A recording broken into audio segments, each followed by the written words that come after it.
Al Sharpton, with his nonprofit organization National Action Network, organized a buy-in at Costco to supposedly support the company sticking to their woke DEI policies. But Costco shoppers warned that Al Sharpton's involvement could be a kiss of death for the retail giant Costco. Now, of course, Al Sharpton never missing an opportunity to grift the racism angle, which is a whole lot of BS for a lot of people, but it didn't stop the good Reverend from pocketing nearly $1 million in bonuses over the years as the founder and CEO of his nonprofit group, in addition to his gig as an MSNBC host.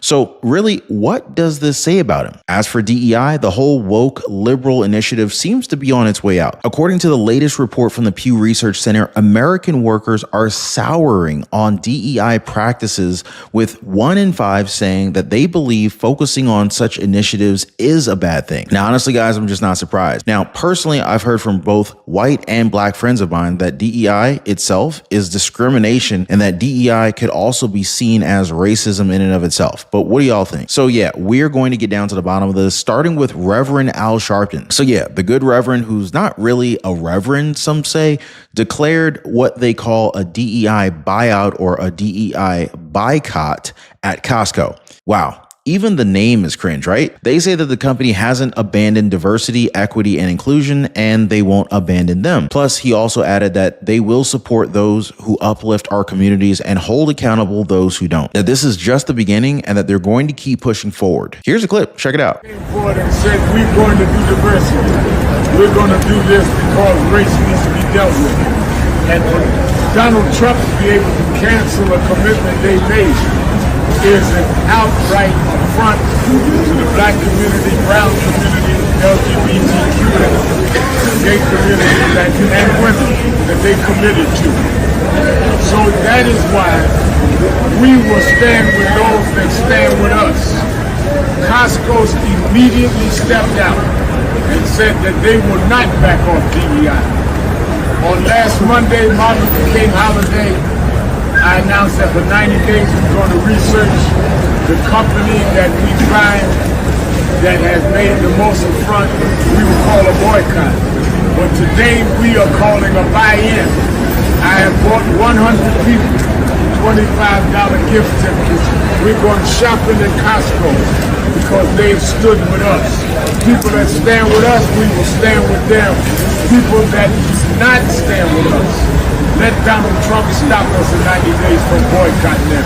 We will not pay to be rejected and disrespected. I mean, they're telling people already shopping at Costco to shop at Costco. Isn't that kind of dumb? Make it make sense, guys, because a lot of people who saw this said that this has got to be the dumbest demonstration that we've ever seen. Plus, many people would agree that this is probably bad for business. Multi-millionaire investor Kevin O'Leary from Shark Tank, for one, he called out the company for bucking the DEI trend. Here, take a look. So while Costco dies on the DEI hill, other companies are waking up to the reality of everything. DEI is bad for business. After years of being pushed by activist groups, more companies are getting behind this merit-based approach. But will it be missed? Most experts say no. Brett Stevens, writing for the New York Times, quote, the long overdue ban on DEI is at least a solid cause for hope. All right, so it was a 2023 Supreme Court ruling that banned affirmative action for college admissions. They basically said race-based affirmative action in college admissions violates the Equal Protection Clause of the 14th Amendment. That is one, I think, that they're referencing there, the AGs, when they talk about DEI. And basically, affirmative action was implemented to give certain groups advantages, but they also realized there was a time limit, an expiration on that. Once they got those advantages, you wouldn't need it anymore. Sandra Day O'Connor actually said that in an old opinion. And so here we are in 2025, and companies are still using these practices. I realize they're not schools, and it's a little different and nuanced. But having said that, why should we be giving people an unfair advantage? Why can't we go back to, you're the best person, you get the job? You know what I find so fascinating is if you just hire on merit, because I have a huge base of companies to look at that we're investors in, over 50 of them, you just hire on merit, as we do, you get tremendous diversity, because we don't care if you're gay or transvestite or you have tattoos or fish hooks in your eyelids. We couldn't give a damn. Can you do the job? Can you execute on the mandate? Those are the people we advance. If you can do it, I don't care what planet you came from. You got a job. And that actually solves this whole problem.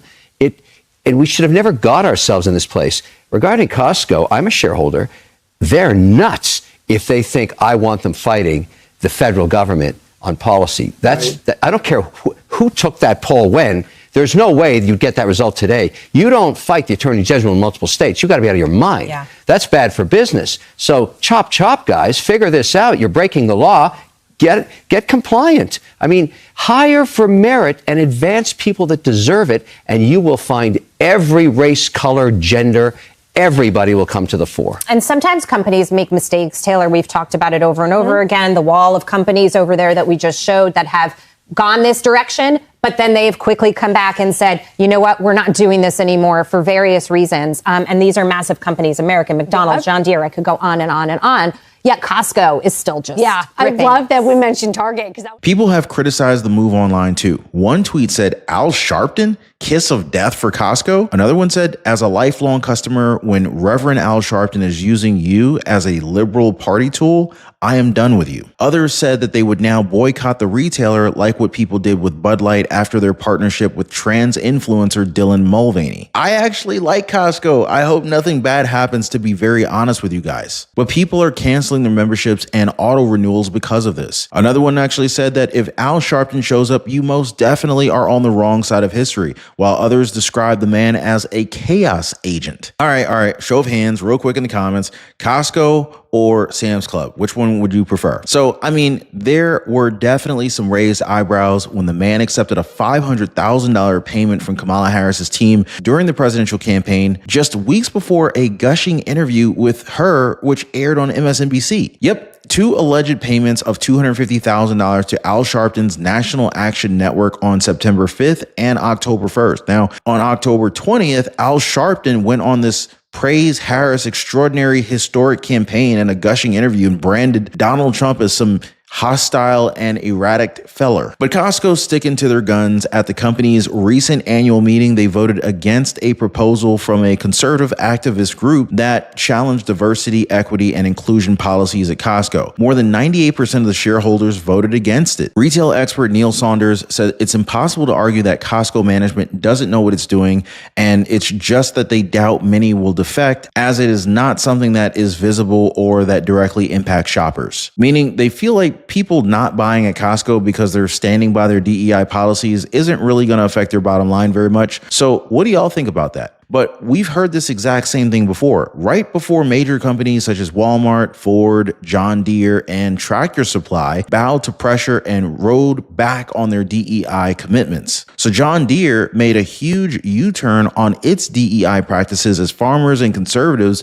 opposed and boycotted their company. They even had to issue a statement saying that it would drop socially motivated messaging and diversity quotas and pronoun identification and distance itself from cultural awareness parades. Whew. They sure did, didn't they? They were even sponsoring a pride event for children as young as 3 and other DEI efforts, while at the same shuttering plants and sacking American workers. Tell me that doesn't get your blood boiling early in the morning. Well, guys, all I can say is that Costco, you're next. Drop a quick yes in the comments down below. Hit the like button if you guys are rethinking your support for the company after Al Sharpton gave it the kiss of death. But while you guys are at it, I highly recommend subscribing to the channel. Hit the notification bell too. That way you don't miss out on any of our updates like this one. You know, we always bring it hot each and every single day, just like this one. So anyway, let's get back to it. One more thing that maybe not so good for the Reverend. What he doesn't want to mention at these protests is that he's been doing some pretty personal buy-ins for himself, because they just found out that Reverend Al Sharpton has given himself some pretty hefty bonuses over the years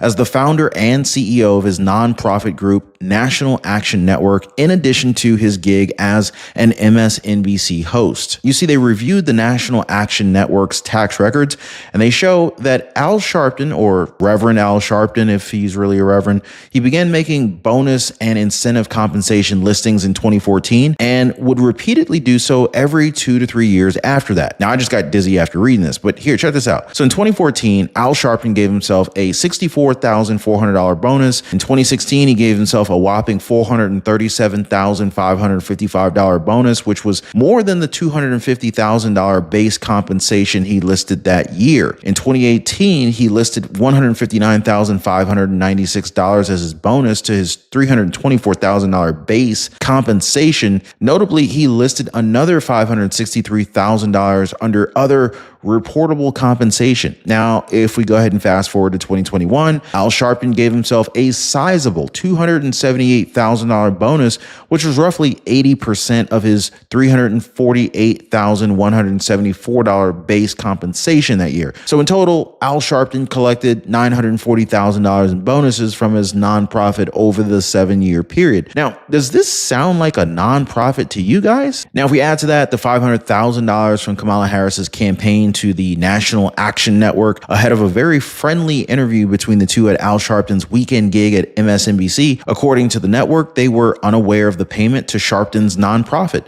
But yeah, the nerve of this guy, despite being caught in what people are calling a pay-to-play scheme with the Kamala Harris campaign, Sharpton continues to host his weekend show and make regular appearances on other MSNBC programs, including Morning Joe, Deadline, White House, and The Readout, with everyone's favorite Joy Reid. Strong sarcasm there, folks. And you know the man's getting some pretty decent coin hamming it up with Joy Reid on their liberal network. It just makes me wonder, why aren't more people talking about this and what looks to be some pretty massive corruption by his self-proclaimed reverend? You tell me, guys. The National Action Network dates all the way back to 1991 and describes itself as one of the leading civil rights organizations in the country with the slogan, "No justice, no peace." So where's the justice in these Sharpton payouts, right? That's what I want to know. But what about y'all? Now, as for DEI, well, it looks like it might be on its way out, at least according to the new report from the Pew Research Center. So it says here that among a nationally representative panel of thousands of randomly selected U.S. adults, about half of workers now think that focusing on increasing DEI at work is mainly a good thing, which is down from 56% in February 2023. Now, the share of workers who say it's a bad thing, meanwhile, has risen by 5 percentage points to 21%, and about a quarter say that focusing on DEI is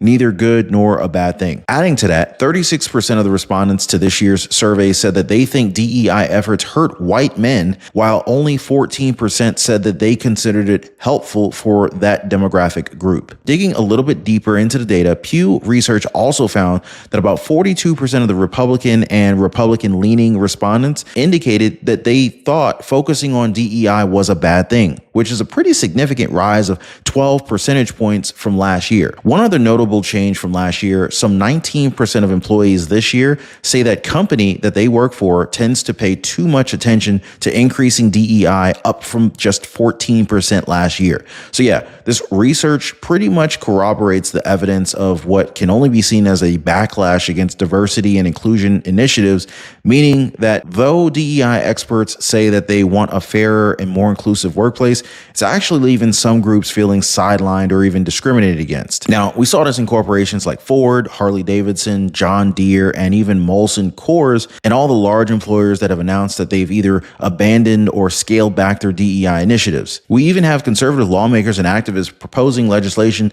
to defund or ban diversity efforts at universities and other public institutions. In fact, Trump already signed some executive orders to this effect. On his very first day in office, January 20th, Trump signed an executive order titled Ending Radical and Wasteful Government DEI Programs and Preferencing. This order directed all federal DEI staff to be placed on paid leave and eventually laid off. The president has even described DEI programs as dangerous, demeaning, and immoral, coming from the fact that they could be inherently discriminatory. So instead of the DEI culture Democrats are pushing, Trump is offering an alternative. He's vowing instead to create a society that is blind to color and based on merit, something that they call merit excellence and intelligence movement. The aim is to choose job applicants based primarily on their achievements, their skills, and contributions instead of other factors such as identity or demographic characteristics. So Yeah, we're talking tangible traits like problem-solving skills, inherent talent, and a high level of intelligence. The idea is creating a high-performing society where everyone is encouraged to strive for excellence and opportunities are given to those who earn them regardless of their background. No discrimination against white people or otherwise. Definitely an interesting counter-proposal to the liberals' DEI propaganda. But what do y'all think about this? I would love to hear you guys' feedback on this. Drop a quick comment down below. Let's get a conversation started. More on this and all the news that matters to you guys in our future videos and updates. And just make sure you guys stay subscribed to the channel. Appreciate you guys hitting the like button and for sharing this video. We'll see you next time.